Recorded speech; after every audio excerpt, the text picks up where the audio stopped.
दोस्तों एक विधवा महिला होती है और उसका पति जो था वो पहले ही कुछ साल उसकी मौत हो गई होती है। वो अकेला ही अपना जीवन यापन कर रही होती है। दोस्तों उसे बहुत घर का और खेतों का काम करने में तकलीफ होता था, इसीलिए वह एक अपने मजदूर को रख लेती है घर पे। दोस्तों मजदूर धीरे धीरे रहते रहते और विधवा महिला में धीरे धीरे प्रेम हो जाता है। दोस्तों एक दिन वो दोनों मिलन कर रहे होते हैं, तभी विधवा जो होती है उसके जेठ को पता चल जाता है। और वह जेठ को जब यह बात पता चलता है, वह आकर फौरन उस मजदूर जो नौकर होता है उसे इतना मारता है कि वह दोस्तों मर जाता है। दोस्तों फिर आगे क्या होता है, दोस्तों आप लोग कहानी के लास्ट तक बने रहें। कहानी बहुत अच्छी है दोस्तों। आप लोग हमारे चैनल को सब्सक्राइब कर दीजिए और लाइक कर दीजिए ताकि मेरा हौसला बढ़ता रहे। दोस्तों चलो चलते हैं कहानी की ओर।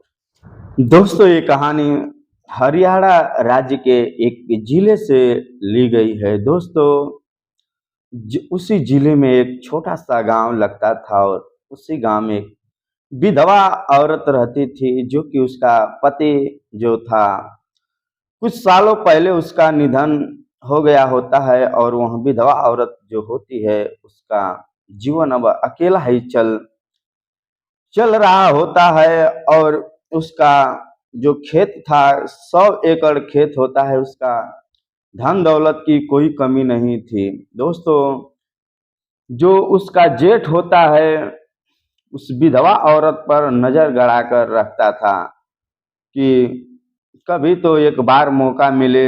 दोस्तों वह हमेशा कोशिश में रहता था कि एक बार इसके साथ कुछ न कुछ मैं कर सकूं, इसे पा सकूं। दोस्तों जो विधवा औरत होती थी उसको भाव नहीं देती है। दोस्तों फिर आखिरकार जो जेठ होता है बोलता है कि आप अपना खेत दे दो हमें और मैं आपका खेत जोतूंगा और बोऊंगा और जो फसल आपकी होगी मैं आपको दे दूंगा। दोस्तों वो सोचता है कि किसी तरह इसको अपनी तरह आकर्षित करूं, काम कर कर इसका खेतों में कर कर। दोस्तों उसका 100 एकड़ जमीन ले लेता है और वहाँ उसके खेतों में फसल लगाने उगाने स्टार्ट कर देता है। दोस्तों जो विधवा औरत होती है इसका नाम निर्मला होता है। दोस्तों निर्मला जो थी अभी इसके पति तो पहले ही मर गए होते हैं, लेकिन अभी ये जवान होती है और खूबसूरत होती है। इसका उम्र अभी 40 वर्ष ही हुआ होता है और इसका कोई बच्चा भी नहीं होता है।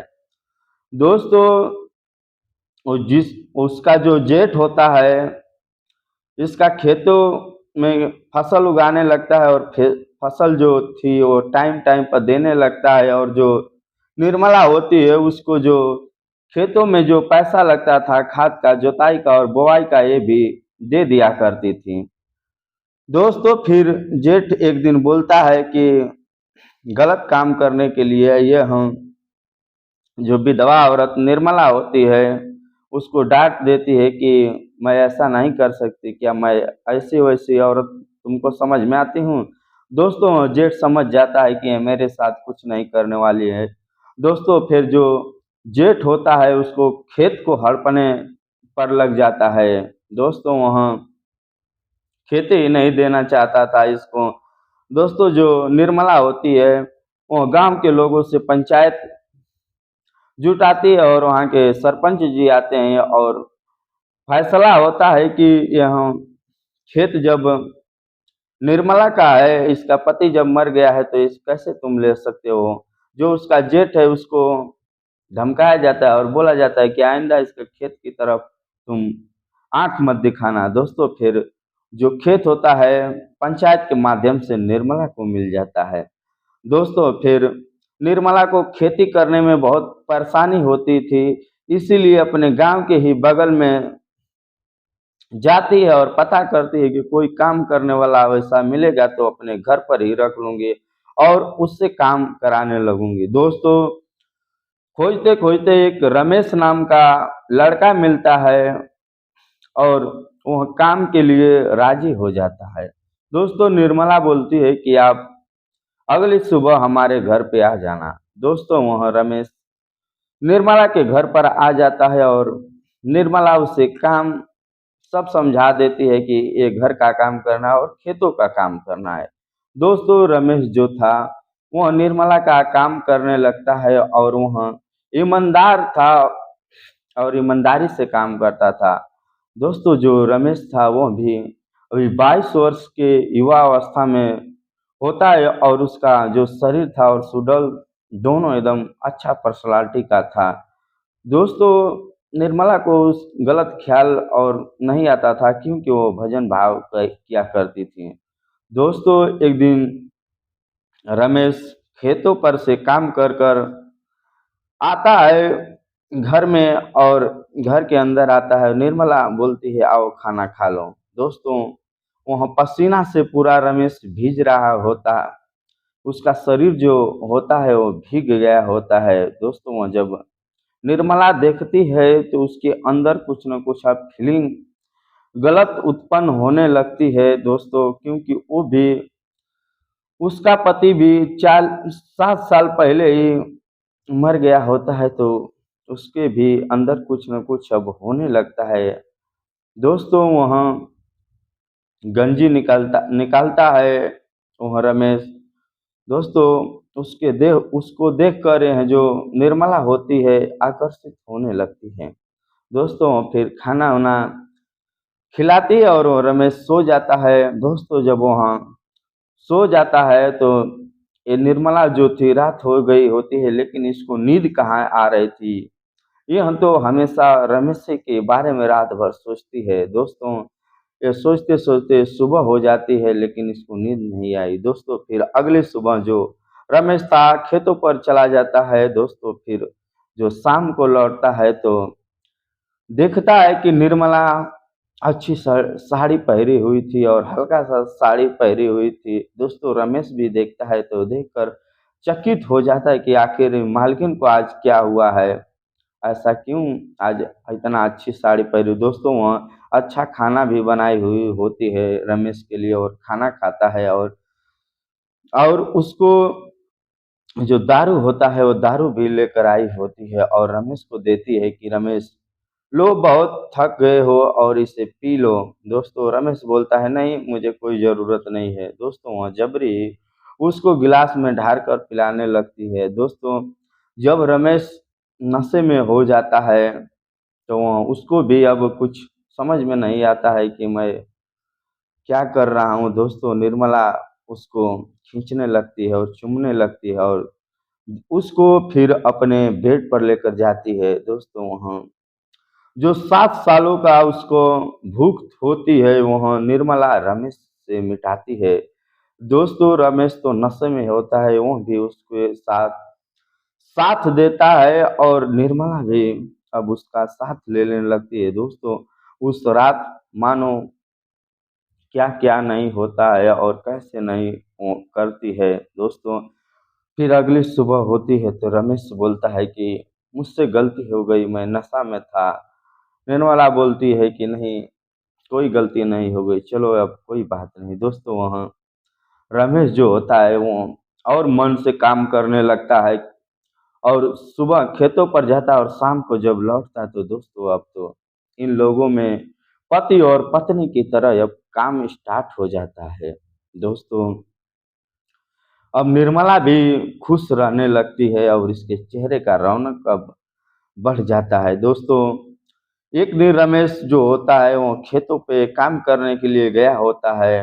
दोस्तों, तभी जो निर्मला होती है इसको अब रहा नहीं जा रहा होता है और वह खेतों की तरफ निकल पड़ती है खाना लेकर। दोस्तों, वह खेतों पर खाना लेकर जाती है तो देखती है कि रमेश वहाँ पे एक झोपड़ी लगी हुई होती है क्योंकि 100 एकड़ खेत था तो वह देखभाल करने के लिए वहाँ पे एक घर भी जो झोपड़ी का बनाया होता था वहाँ पर था।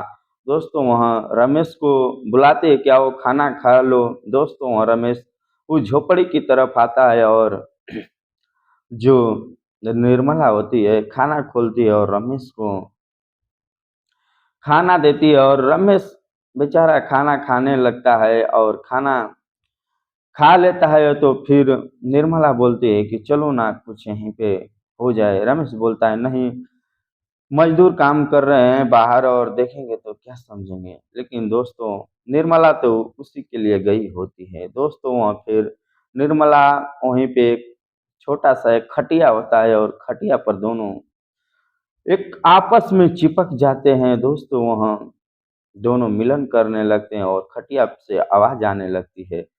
दोस्तों जो बगल का मजदूर था उसके जेठ का, वो देखता है कि कब से निर्मला उसको खाना खिला रही है और अभी तक वो निकला नहीं घर से। दोस्तों वहाँ जाकर घर के पास जाकर जब सुनता है तो कुछ आवाज आ रही होती है। दोस्तों वहाँ खिड़की से झाँक देखता है तो ये दोनों निर्वस्त्र होकर एक दूसरे में चिपके हुए होते हैं। दोस्तों वहाँ फिर सब दृश्य अपने मोबाइल में कैद कर लेता है और भागते भागते वहाँ विधवा के जेठ के पास पहुंचता है कि तुम्हारी जो छोटी वो निर्मला है वह ऐसा ऐसा काम करे। दोस्तों वह जब बातें सुनता है तो दोस्तों वह जेठ जो था वह दौड़ते हुए आता है और वहाँ अभी वो आपस में दोनों निर्मला और रमेश चिपके हुए होते हैं।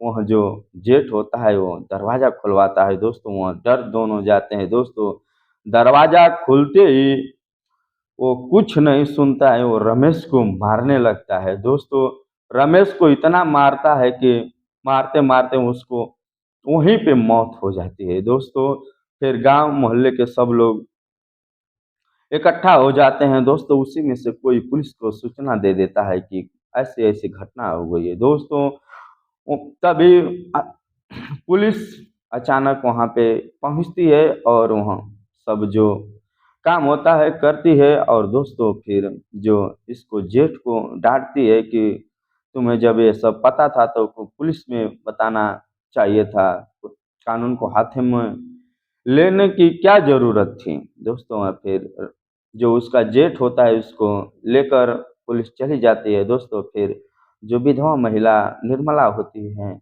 उसको भी बोलती है कि तुम्हें ऐसा काम नहीं करना चाहिए था। दोस्तों निर्मला बोलती है कि मेरे पति मरे हुए 7 साल हो गए होते थे, इसलिए साहब मैं भाग गई होती है। दोस्तों फिर आखिरकार वो निर्मला फिर अपना खेतों में अपना काम करने लगती है और अपना अकेला जीवन यापन करने लगती है। दोस्तों यहीं से कहानी खत्म होती है। दोस्तों आप लोगों को कहानी कैसी लगी आप लोग कमेंट के माध्यम से जरूर बताएं। दोस्तों फिर मिलेंगे अगली कहानी में। अब तक के लिए आप लोग को तहे दिल से धन्यवाद। जय हिंद, जय भारत।